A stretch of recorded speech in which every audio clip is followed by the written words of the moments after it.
G2010. Pipindutin lang po natin itong settings. Then, pag nakita nyo na siya sa monitor, pindutin lang natin to until mag 10 counts. So, ayun. Pag nasa number 10 na siya, dito naman tayo sa black or color.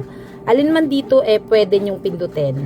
Kunyari black or color. After nyan, mag-start na mag-flashing ang ating G2010 printer. Ako guys, hindi ko tinatapos yung 10 minutes na flashing kasi mauubos yung ink. Mga 2 minutes lang ina-unplug ko na. So, pagka ganyan nga, ayan. Pag nakita mo ng puno na yung mga niya, itong mga tawag dyan, hose ng mga ink.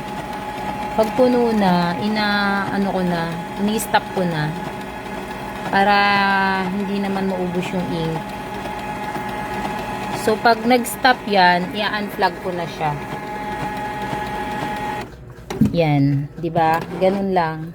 Tapos,